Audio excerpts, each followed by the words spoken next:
There are three pillars that support the temple of my morning sanity. A cup of coffee so strong it could dissolve steel, a shower hot enough to be classified as a low-grade thermal event, and a solid 10 minutes of scrolling through news about things that are on fire somewhere else in the world, just to feel comparatively put together. It's a simple, sacred ritual, a covenant I've made with the universe to ensure I remain a semi-productive member of society. This particular Tuesday, the universe decided to breach the contract. It started at the coffee machine. My Keurig, a machine I have a complex love-hate relationship with, usually greets the day with a series of reassuring gurgles and clicks before dispensing the magical bean juice. Today I pressed the button and was met with a sad, guttural choking sound, a noise like a drowning robot. The add water light blinked at me, an accusation. "Don't you lie to me," I muttered, tapping its plastic shell. "I filled you last night." I pulled out the reservoir. It was, as suspected, nearly full. I shoved it back in, slapped the side for good measure, the universal fix for any piece of technology, and tried again. The same pathetic choke, the same blinking light of betrayal. Fine, I'd go old school. The kettle. I placed it under the faucet and turned the handle. Nothing. Not a drip, not a hiss, not a single solitary drop of water emerged from the spout. Just a puff of dry, metallic-smelling air. A profound, unnerving silence settled in the kitchen, a quiet so deep you could hear the dust motes having an existential crisis. My brain, still operating on pre-caffeine dial-up speeds, struggled to process this. Did I forget to pay the water bill? Impossible. It's on autopay, the world's most reliable system for slowly bleeding your bank account dry in exchange for modern conveniences. Did a pipe burst? My mind immediately conjured images of my crawl space transforming into a murky, subterranean water park, a fantasy that would surely be accompanied by the sound of my savings account screaming. But the house was silent, eerily so. I tried the bathroom sink. Same story. The shower? A ghostly whisper of air from the showerhead. I stood in the tiled stall, a grown man in his late 30s, utterly flummoxed by the absence of a resource I hadn't consciously thought about in a decade. You don't realize how much ambient noise water makes in a house. The gentle hum in the pipes, the periodic gurgle of a toilet refilling, until it's gone. The silence was the sound of civilization grinding to a halt. A peek out the window confirmed my growing dread. My neighbor, Tim, a man whose lawn was his life's work, was staring at his sprinkler heads with the same baffled expression a dog has when you pretend to throw the ball. Across the street, Carol Ann was whacking the side of her house with a broom, as if she could physically intimidate the plumbing into submission. Then, my phone buzzed. A text from my wife, Sarah, already at her office downtown. "Is the water out? The neighborhood group chat is blowing up." So it wasn't just me, it was all of us. The entire Whispering Pines subdivision, a name that promised serene tranquility but mostly delivered passive-aggressive notes about lawn maintenance, was now an officially designated drought zone. And that's when a cold, dark certainty settled in my gut. In this neighborhood, chaos doesn't just happen. It isn't random. It's usually scheduled, laminated, and distributed via a condescendingly cheerful email. It usually has a name, and that name is Karen. I had a very, very bad feeling that our self-appointed queen of the Ownership Association, a woman who once tried to fine me because my recycling bin was aesthetically displeasing to the community palate, was somehow behind this. In Whispering Pines, you learn to recognize the signs. And the deafening silence of my faucets was screaming her name, just as the thought solidified, My phone buzzed again. Not a text this time, an email. The subject line, in bold, ominous letters, read, "Important Community Update, Water Tower Maintenance." "Here we go," I said to my dog, Buster, who was looking at his empty water bowl with an expression of deep philosophical betrayal. I opened the email. It was from the official Whispering Pines OA account, but the prose had Karen's linguistic fingerprints all over it. A unique blend of corporate buzzwords, saccharine platitudes, and the thinly veiled threat of a monarch addressing her serfs. I read it aloud to Buster, my voice dripping with the sarcasm it deserved. "Dear valued residents." Translation: Listen up, peasants. As part of our ongoing commitment to community excellence and proactive infrastructure management. Translation: I had a dumb idea over my Chardonnay last night and ran with it.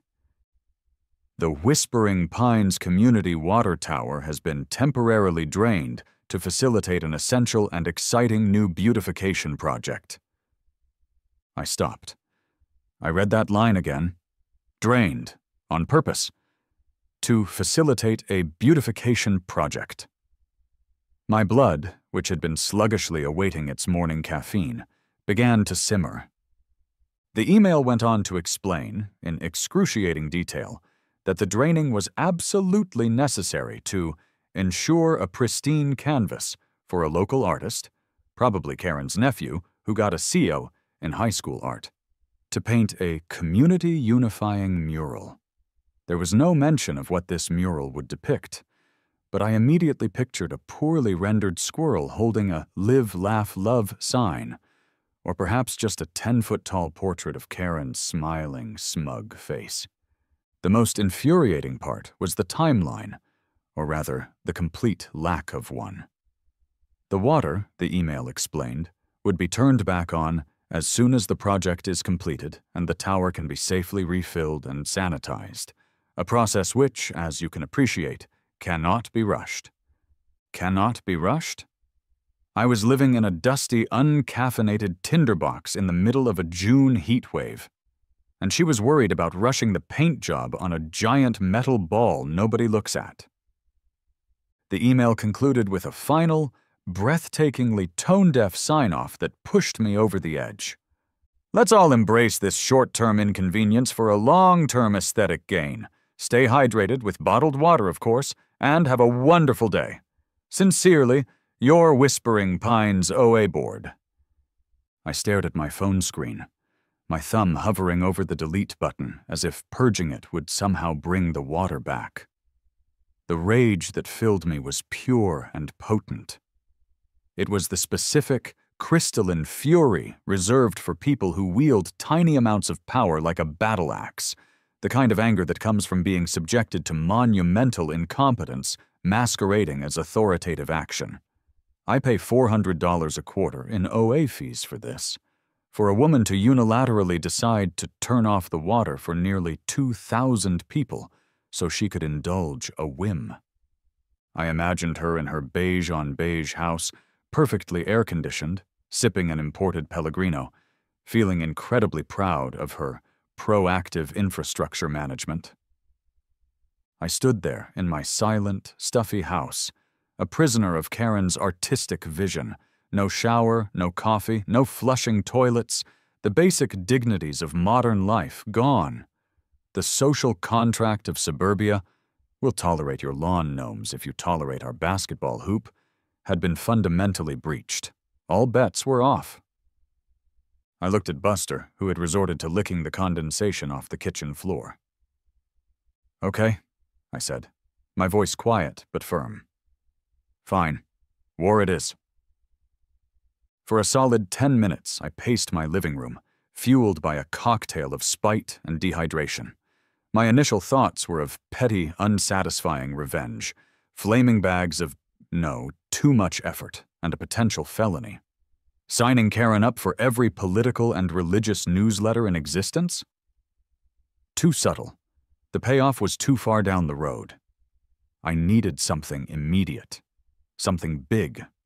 something that solved my practical problem while simultaneously serving as a loud, theatrical, and utterly undeniable countermove to her tyranny. I needed a statement piece, a statement written in thousands upon thousands of gallons of glorious, life-giving water. My eyes scanned my home office, a room that had become a dumping ground for the ghosts of projects past. And then it hit me. A memory surfaced from the graveyard of my failed business ventures. About 5 years ago, a friend and I had a brilliant, alcohol-fueled idea to launch an outdoor indie music festival. The venture crashed and burned with the financial grace of the Hindenburg, but not before I had spent months sourcing logistics for a remote, off-grid location. I remembered a binder, a thick, 3-ring binder filled with the business cards of vendors for everything from industrial-grade porta-potties to massive diesel generators. And yes, bulk water transport. I tore the office apart like a man possessed, creating a tornado of old invoices and tax documents. Buster watched from the doorway, tilting his head as if concerned for my sanity. Finally, under a stack of defunct graphic design magazines, I found it. A thick blue binder labeled Festival Logistics. I blew a plume of dust off the cover and flipped it open. I thumbed past Bob's Porta Potty Palace and Gus's Generators, We Bring the Juice. And there, nestled between a card for pyrotechnics and one for organic goat milk ice cream, was a simple, no-nonsense business card. White cardstock, blue block letters. Sully's Bulk Liquid Transport. You got a thirst, we got the truck. Call Sully. The idea that bloomed in my mind was insane. Utterly, certifiably, lose your security deposit. Insane. I pictured a colossal tanker truck, the kind you see barreling down the interstate, trying to navigate the pristine, winding streets and tight cul-de-sacs of whispering pines. I imagined the rumble of its engine, the hiss of its air brakes, the sheer, beautiful chaos of its presence. It was perfect. It was a practical solution to the immediate problem, no water, and a direct, theatrical rebuttal to Karen's authority, a 40-ton middle finger parked in front of her prize-winning petunias. I began pacing again, this time with a new energy, having a full-blown conversation with myself. Sensible Jack. This is crazy. You can't just park an 18-wheeler in the middle of a residential street. There are rules, bylaws. Section 12, subsection C, for God's sake. Spiteful Jack. Karen shattered the rules when she turned off the water for a craft project. This isn't anarchy, it's disaster relief. We're a humanitarian mission. Sensible Jack. It's going to cost a fortune, a ridiculous, indefensible fortune. Spiteful Jack. Think of it as an investment in high-concept performance art. And besides, I'm not paying for it. The OA is. I'll just send them the bill. Sensible Jack. Karen is going to have a full-blown blood vessel-bursting aneurysm right there on her manicured lawn. Spiteful Jack. And the downside is? The debate was over. Spiteful Jack had won by a technical knockout. I grabbed my phone, my heart pounding with a mixture of pure terror and giddy exhilaration. My hands were shaking, but my purpose was firm. I was actually going to do this. I was going to call Sully. I walked to my front window and looked out at my sad, brown, thirsty lawn. I looked towards Karen's house, a beige fortress of tyranny 2 doors down. "Hold on, little buddy," I whispered to a particularly pathetic-looking patch of crabgrass. "Reinforcements are coming." My finger hovered over the call button on Sully's contact number for a solid 30 seconds. This was the point of no return. Once this call was made, the dominoes would start to fall, likely onto my own head. I took a deep breath, channeling the righteous indignation of a man denied his morning coffee, and pressed the screen. The phone was answered on the second ring with a gravelly, booming voice that sounded like it ran on diesel. Sully's. Hi, is this Sully? I asked, trying to sound casual, like ordering a tanker truck full of water was a regular part of my Tuesday morning. Last I checked, the voice rumbled. What liquid we talkin'? Need me to empty a pool, fill a pond, got a weird baptism you're plannin'? It's water, I said, my voice cracking slightly. I cleared my throat. I need water, a lot of it. I live in a suburban neighborhood and our water tower is out of commission. Out of commission? Sully repeated, a note of professional interest in his voice. You mean like a main broke? Pump failure? Here was the moment of truth. I couldn't lie. The sheer weirdness of the situation was my only real currency. No, not exactly, I said, taking the plunge. It was drained. On purpose. By our ownership association president, so she can have a mural painted on it. The line went dead silent. For a horrible second, I thought he'd hung up on me, dismissing me as a prank caller. I was about to speak again when a low chuckle came through the receiver. It started deep in his chest and slowly built, wave after wave, into a full-throated, booming, infectious laugh. It was the laugh of a man who had just heard the single greatest thing in his long, storied career. She what? He finally roared, still chuckling. Buddy, I've been doing this for 20 years. I've hauled potable water to rock festivals in the middle of nowhere. I've hauled it to movie sets in the Mojave Desert. I once delivered 10,000 gallons of spring water to a millionaire in Beverly Hills so his dogs could have their own private water park. But I have never, ever been asked to solve a problem caused by a lady with a paintbrush and a god complex. I love it. You're my new favorite person. I let out a breath I didn't realize I was holding. I had an ally, a very large ally with a very large truck. All right, Jack, my new favorite customer, Sully said, all business now that the initial shock had worn off. How much you need? My biggest girl is a 50,000-gallon stainless steel tanker. All potable, of course, filtered better than that fancy stuff you buy in little plastic bottles. 50,000 gallons. The number was abstract, immense. I tried to picture it. It was probably more water than I had used in my entire life. 50,000? I stammered, trying to do the math. I guess that's a lot? Is that a lot? For a neighborhood of, what, a couple hundred houses? Sully explained. It'll keep your toilets flushing and your coffee makers brewing for a day or two, easy. Plus, it's a beautiful sight, my friend. A real statement piece.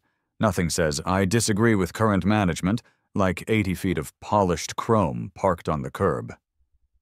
He had a point. I'll take it, I said, a newfound confidence in my voice. Sully quoted me a price. It was a number that made my stomach clench. It was more than my first car. I swallowed hard, picturing Karen's face when she saw the invoice. The image fortified my resolve. The ownership association will be covering it, I declared, as if it were a settled fact. That's the spirit, Sully chuckled. I gave him the address for Whispering Pines, carefully explaining the narrow, winding streets and the speed bumps designed to foil DoorDash drivers. I also gave him a brief character sketch of the local dragon he was likely to encounter. Sully was not fazed. Don't you worry about Karen, he said with absolute confidence. My truck's bigger than her attitude, I guarantee it. I'm finishing a job in the city now. I can be there in, let's see, 90 minutes. 90 minutes? Seriously? Son, when a man calls me with a story that good, I move him to the front of the line. See you soon. He hung up. I stood in the middle of my living room, phone in hand, my body thrumming with a wild energy. It was done. A 50,000-gallon, 40-ton, 80-foot-long solution was currently barreling down the highway toward my quiet little cul-de-sac. A wave of panic washed over me. What have I done? I thought, my sensible side making one last desperate stand. I walked to the window, looked towards Karen's house, and a slow, triumphant grin spread across my face. Spiteful Jack was back in control. Exactly what I needed to do. The next 90 minutes were the longest and most excruciating of my life. It was like waiting for a bomb to go off. Except I was the one who had lit the fuse. I couldn't sit still. I paced the house, a caged animal waiting for his salvation. Or his doom. I decided to give a few of my more reasonable neighbors a heads up. I started a group text with Tim from next door, Dave from across the street, and a few others I was on friendly terms with. I kept it cryptic. Water situation update. I have a solution coming. It's big and loud. Stay tuned and maybe move your cars off the street. The replies came instantly. A cascade of question marks and confused emojis. Tim: what kind of solution? Did you fix the main? Dave: big, like a work crew? I just replied with a smiley face emoji wearing sunglasses. Let them wonder. The theatricality was part of the package. Then I heard it. It started as a low, deep vibration that I felt more than heard, a thrum that was completely alien to the suburban soundscape of electric leaf blowers and yapping Pomeranians.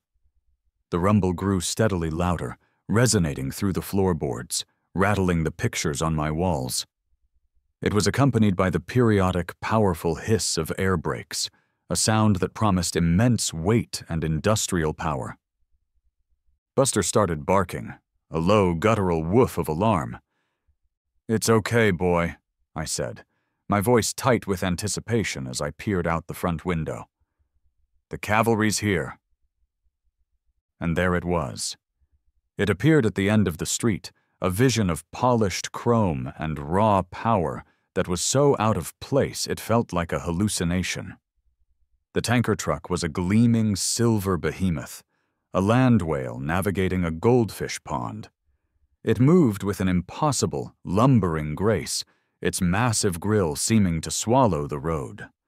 It blocked out the sun. The pristine, HOA-approved crepe myrtles lining the sidewalks looked like bonsai trees next to its enormous tires. High up in the cab, a tiny figure in a baseball cap gave me a cheerful thumbs up. It was Sully. The neighborhood came to a collective standstill. Screen doors creaked open. Faces appeared in windows, their expressions a perfect blend of awe, confusion, and dawning comprehension. My phone buzzed uncontrollably in my pocket as the group text exploded. OMG, Jack, what is that? And then, as if summoned by the disturbance in the suburban force, Karen appeared. She didn't walk. She power-walked, her arms pumping, her pink visor a beacon of impending conflict. She marched from her house with the righteous fury of a prophet come to smite the wicked. Her perpetually silent husband, Gary, trailed a few paces behind her, a beige shadow of a man. She had her phone out, already filming for evidence. The truck let out one final, deafening hiss of its air brakes, parking directly in front of my house, and more importantly, directly in the line of sight of Karen's front window. The engine idled with a deep, satisfying rumble. The show was about to begin. Jack! Karen shrieked, her voice barely carrying over the thrum of the engine. What is the meaning of this? You cannot park this thing here.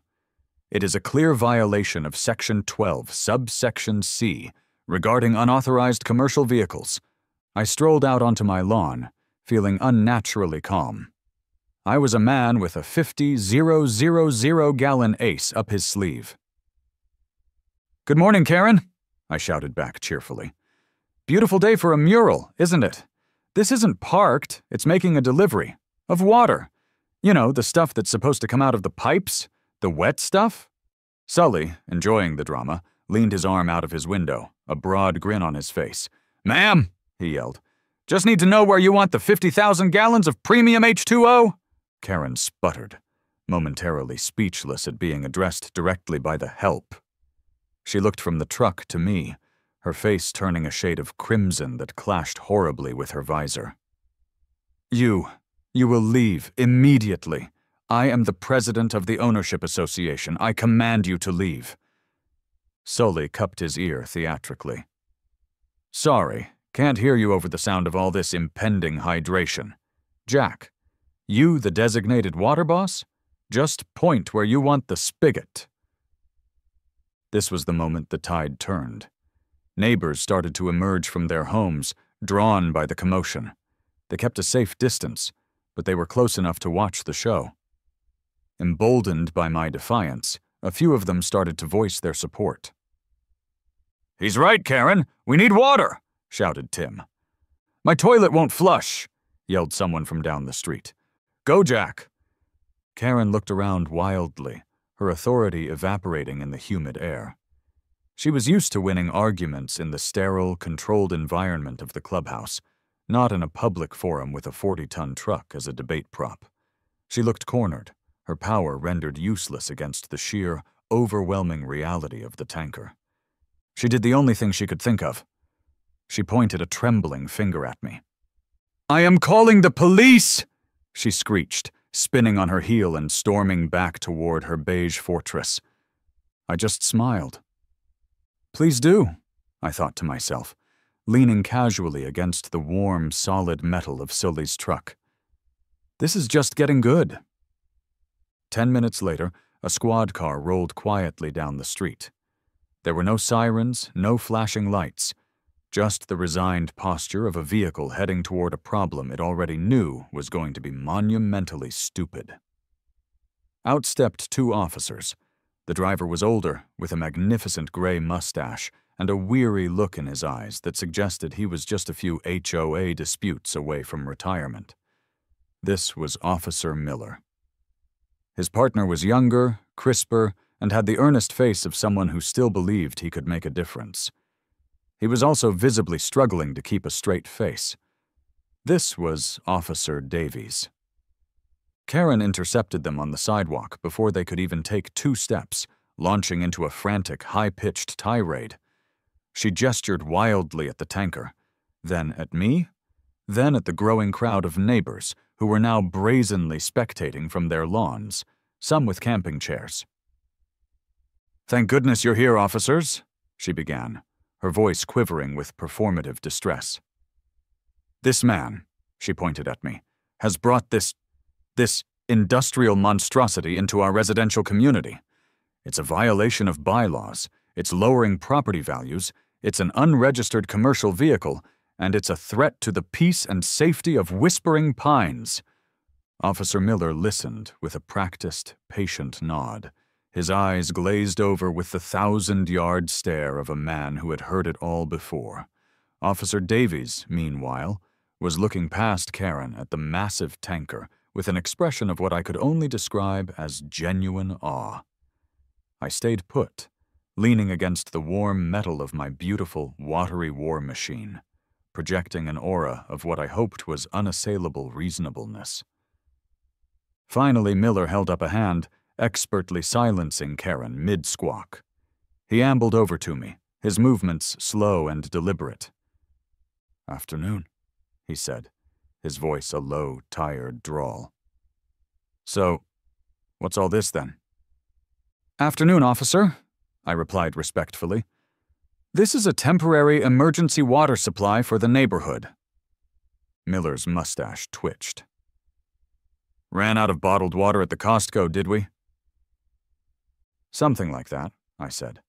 "Our OA president had the community water tower drained this morning to have a mural painted on it. Left about 2,000 of us high and dry in a heat wave." Miller and Davies exchanged a look. It was a brief, subtle glance, but it spoke volumes. It was the universal look of civil servants everywhere that said, "Oh, it's one of these calls." Miller turned his head slowly toward Karen, who was hovering nearby, ready to interject. "Ma'am," he asked, his tone dangerously neutral. "Did you, or the association you represent, authorize the draining of the municipal water supply for this entire development?" "It's not a municipal supply," Karen snapped, suddenly defensive. "It is the private property of the Whispering Pines Ownership Association, and we are performing essential, pre-approved maintenance." Miller absorbed this information without changing his expression. He turned back to me. "And this truck, is it leaking any hazardous materials? Is it blocking emergency access like a fire lane?" "Nope," I said, patting the tanker's cool steel shell. "Clean as a whistle, holds 50,000 gallons of perfectly potable water. And as you can see, your squad car got through just fine. It's just big." Officer Miller let out a long, slow sigh. It was the sound of a man whose will to live was being steadily eroded by suburban drama. "Folks," he said, projecting his voice just enough for the assembled neighbors to hear. "As far as I can see, there's no law being broken here. A vehicle is making a delivery. It's not a criminal matter. It's an OA matter. A very, very silly OA matter." He looked directly at Karen, his eyes suddenly sharp. "Ma'am, I strongly suggest you focus your energy on getting the main water tower refilled. That seems like the actual problem here. Have a nice day." He and Davies turned and walked back to their car.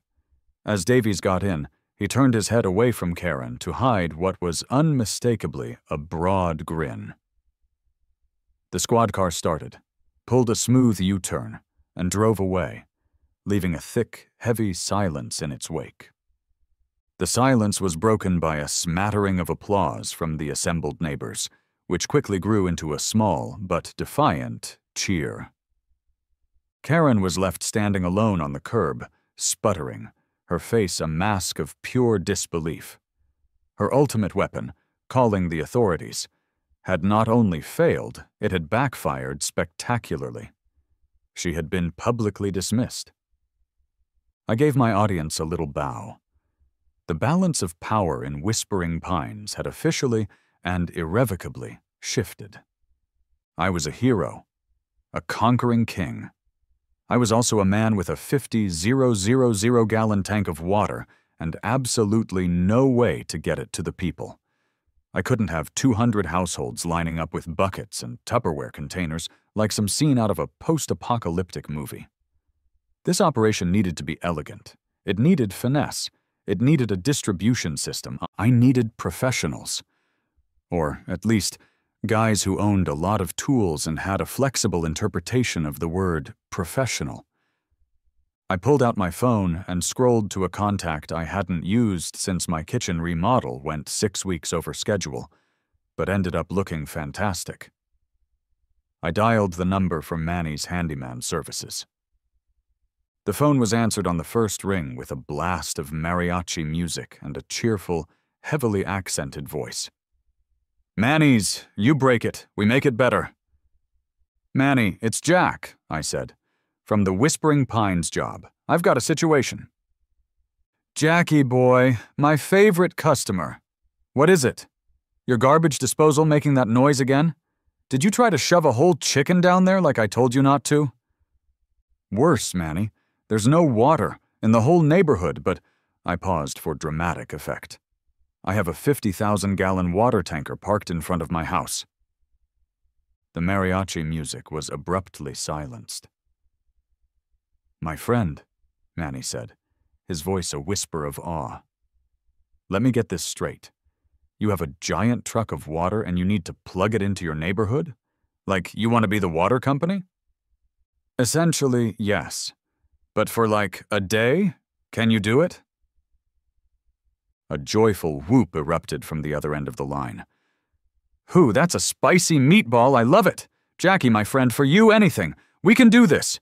I'll bring Pip, he's a wizard with pumps and all the new computer stuff, and I'll get Frank." My heart sank a little. "No fingers, Frank? Are you sure that's wise, Manny? We're dealing with high-pressure water here. He's the best with high-pressure hoses. The best! The nickname is from an unrelated incident involving a badger and some faulty wiring. Mostly. Don't worry about it. We'll be there in 30 minutes. He hung up, leaving me to ponder the series of life choices that had led me to this moment. True to his word, exactly 28 minutes later, a beat-up work van that was more Bondo than original paint screeched to a halt behind Sully's gleaming tanker. The side door flew open and out piled my salvation. First was Manny, a short, stocky man who was a bundle of pure, undiluted kinetic energy. He was followed by Pip, a lanky kid no older than 22 who was already looking up municipal water main schematics on a cracked tablet, and last, out lumbered Frank. A large, silent man with a grizzled beard, he nodded once at me, then immediately began assessing the tanker's various valves with the critical eye of a master craftsman. The four of them, me, the bewildered suburbanite, Sully, the amused logistics king, Manny, the hyperactive foreman, and Pip, the tech guru, with Frank providing occasional deeply meaningful grunts of approval or disapproval, huddled together in a council of war. They spread a rough schematic of the neighborhood's water main access points, which Pip had, of course, found on a county website in 30 seconds, on the dusty hood of Manny's van. What they devised was a work of insane, beautiful, redneck engineering. "Okay," Manny began, pointing with a greasy finger. "Sully's truck has a mother of a pump. We use that. We run a 4-inch main hose from the tanker to this." He theatrically produced a complex-looking device of pipes and valves from the back of his van. "My custom-built octo-manifold," Pip chimed in, not looking up from his tablet. "We can use the manifold to split the main line into 3 smaller 2-inch lines. We run those hoses to the 3 fire hydrants on this loop. One here, one by the pool, and one at the end of the cul-de-sac."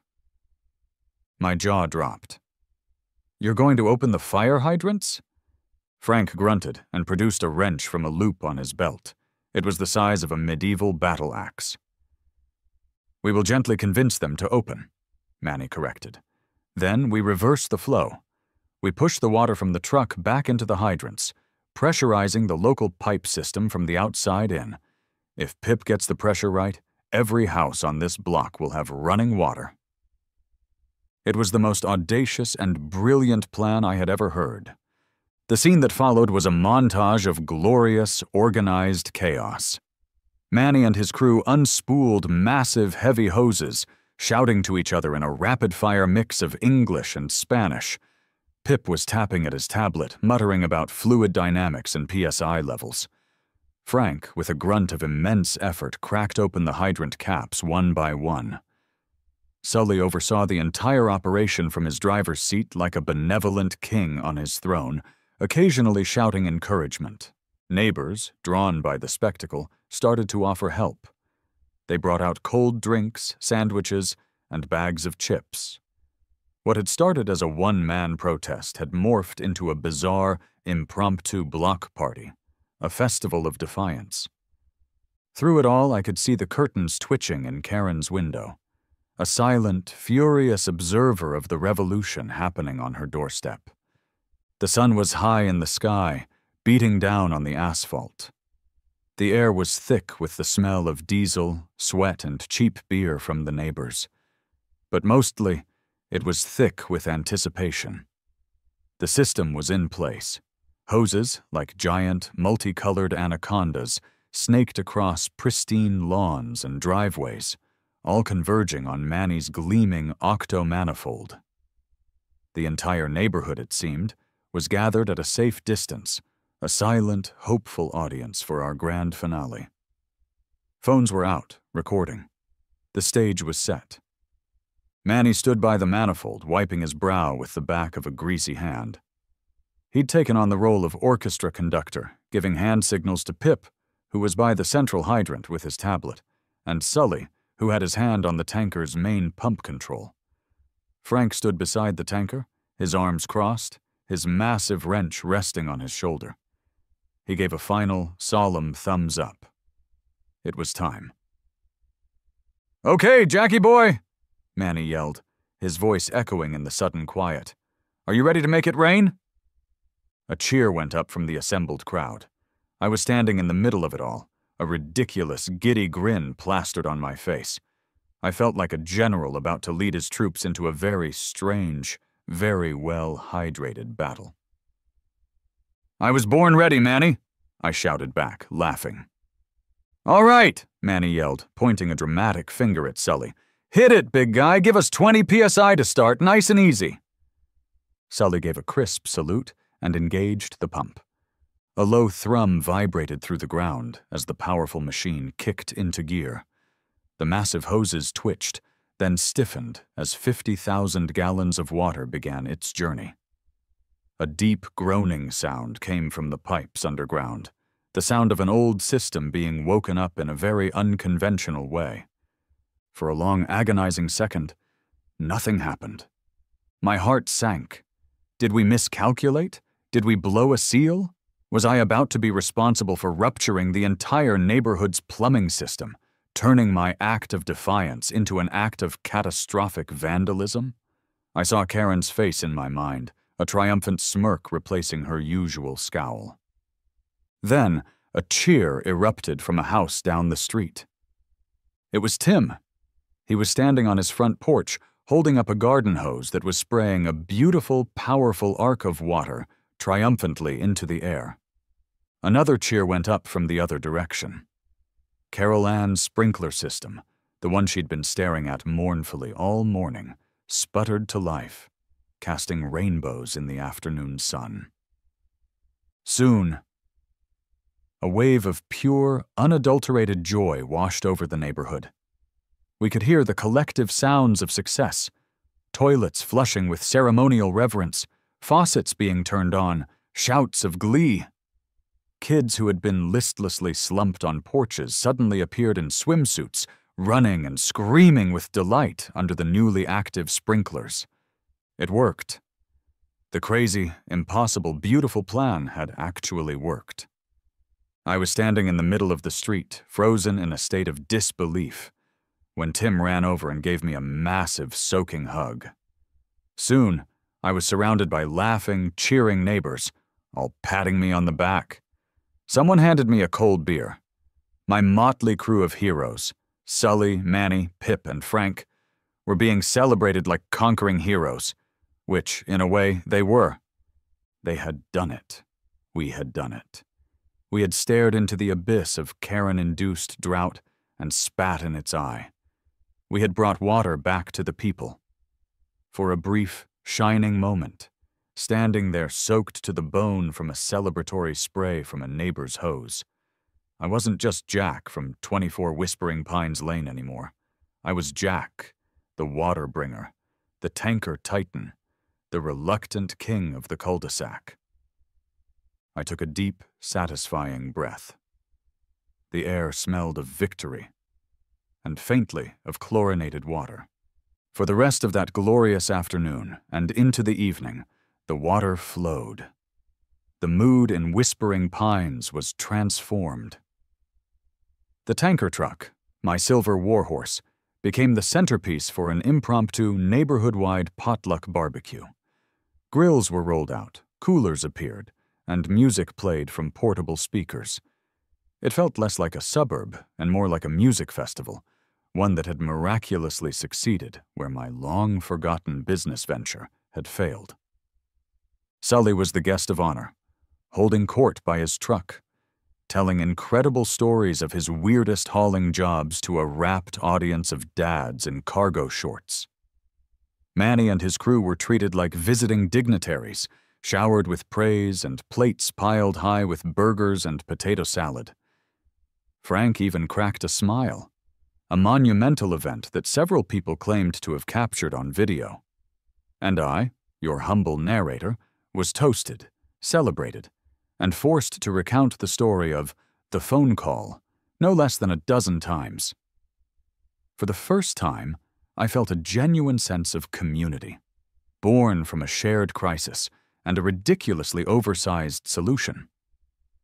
But as the sun set and the party wound down, the cold, hard reality of my actions began to set in.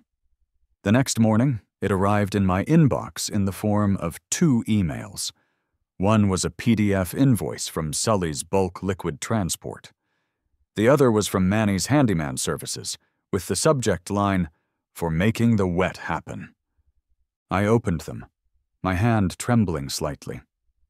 The grand total was a number with a comma in it. A big comma. It was an eye-watering, stomach-lurching figure that made my triumphant defiance feel suddenly very, very expensive. But then I pictured Karen's face, and I knew what I had to do.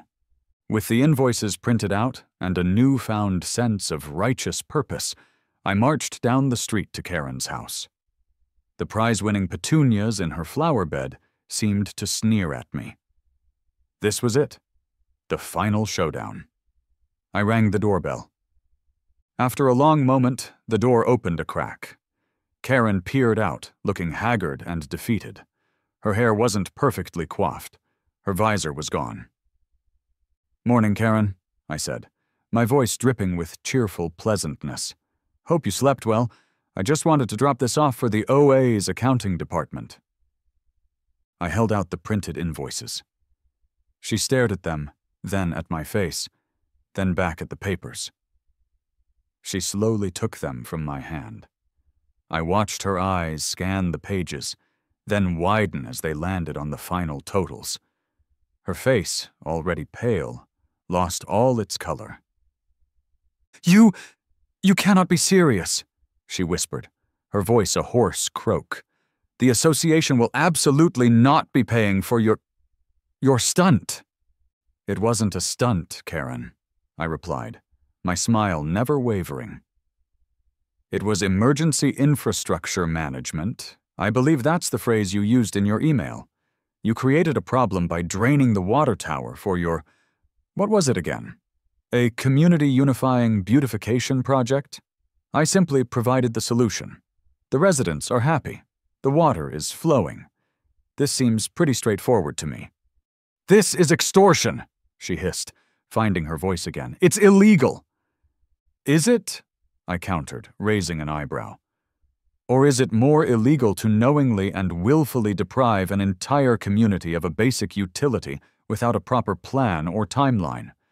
I'm sure a judge would find this whole situation fascinating. Or maybe the local news? I bet they'd love a story about an HOA that valued a mural over running water for its residents." I casually gestured to the street. As if on cue, several of my neighbors had conveniently stopped their morning walks to watch the exchange. Tim gave me a subtle thumbs up. Carol Ann smiled sweetly. Karen followed my gaze and saw them. She saw the faces of her former subjects, now united against her. She saw their unwavering support for me. Her authority, already cracked, shattered completely. It was gone, replaced by public ridicule.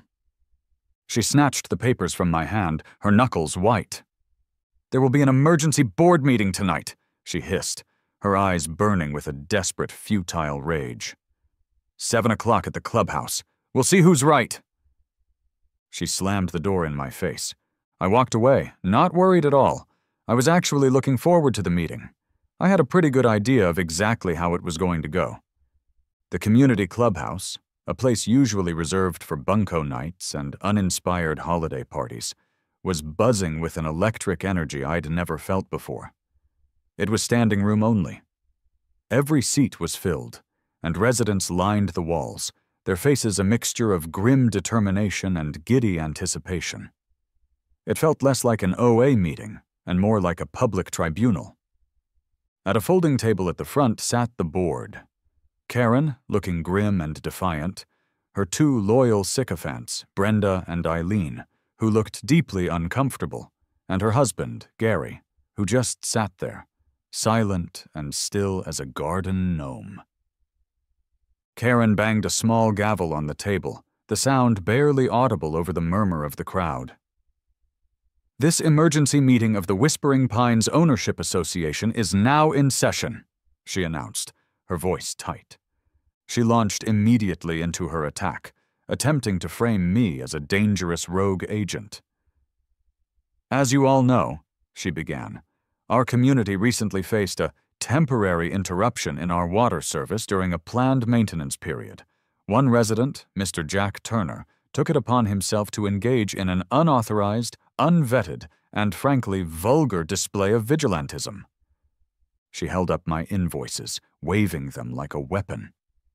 He brought an industrial vehicle into our neighborhood, endangering our children and our property values, and now has the audacity to present the association with this outrageous bill.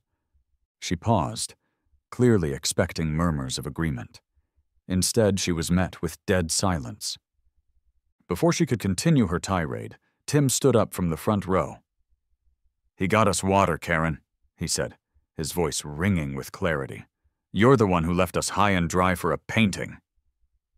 A woman in the back shouted, "My kids couldn't even take a bath. I had to wash my toddler's hair with a bottle of Evian. What Jack did was heroic." Suddenly, the floodgates opened. One by one, residents stood up to speak, not with anger, but with a firm, unified voice. They didn't just defend me, they praised me. They talked about my quick thinking. They talked about the incredible sense of community they had felt during the Great Thirst, as it was now being called. They talked about the barbecue, about neighbors helping neighbors, about the triumph of common sense over bureaucracy. Karen's face went from grim to ashen as she listened to her power being systematically dismantled, testimony by testimony. Finally, a quiet, older woman named Mrs. Gable, who had lived in Whispering Pines since it was built 30 years ago, slowly stood up. The room fell silent. Everyone respected Mrs. Gable. "Karen," she said, her voice shaking slightly, but filled with an unshakable resolve. "I have lived here a long time. I have seen a lot of presidents come and go, but I believe you have truly lost the plot. Your actions were reckless and inconsiderate. Therefore, I move for a vote of no confidence in your leadership as president of this association." A gasp went through the room, followed by an immediate, booming voice from the back. "I second that motion." The clubhouse erupted into chaotic but decisive action. A vote was called for. It wasn't even close. A forest of hands went up in favor of removing Karen. When the call came for those opposed, only 2 hands were raised: Brenda and Eileen. Karen was voted out in a landslide. In the ensuing pandemonium, Brenda and Eileen hastily resigned from the board. Amid the cheering, someone shouted, "I nominate Jack for president!" A chorus of "Ayes" and applause went up. I immediately jumped to my feet, holding my hands up in surrender. "No, whoa, no, absolutely not," I said, laughing.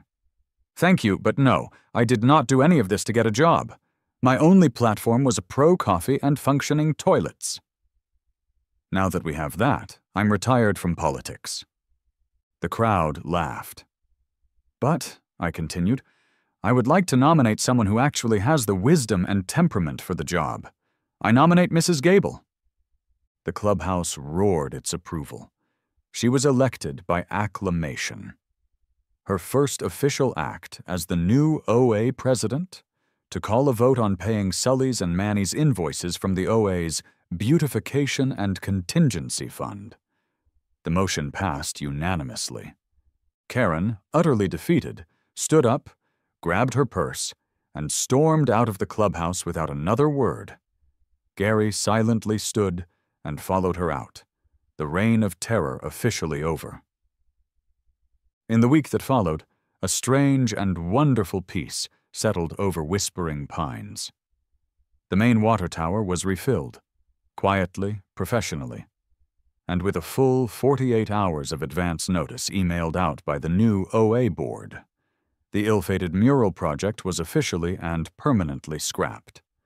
The line item in the budget was relabeled Community Emergency Response Fund. My life returned mostly to normal. but with a few key differences. I had, it seemed, become a local legend. When I walked Buster, people didn't just give the standard polite, tight-lipped suburban nod. They waved. They smiled, genuinely. The guy at the corner, who I was pretty sure didn't even know my name before, now greeted me with a hearty, "Hey, waterman!" My sarcastic observations about neighborhood life, once confined to my own internal monologue or texts with Sarah, were now treated as profound wisdom at neighborhood barbecues. I was the reluctant, respected elder statesman of the cul-de-sac, a folk hero whose legend was already growing with each retelling. I heard one kid telling another that the tanker was actually 1,000,000 gallons, and that I had wrestled Karen for the keys to the water tower. I decided not to correct him. My relationship with my immediate neighbors was forged anew in the fires of our shared crisis. We had a bond now, a shared story that went beyond borrowing a cup of sugar. We were the veterans of the Great Thirst. The story concludes where it began, in my bathroom. I stood under the shower, the water pressure fantastic, the heat just right. I let the hot water run over my head, washing away the last remnants of the stress and chaos. I reflected on the sheer, unadulterated absurdity of the past week.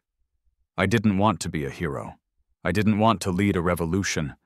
I just wanted to make a pot of coffee. But in fighting for my own simple creature comforts, I had accidentally liberated an entire community from the clutches of a petty tyrant.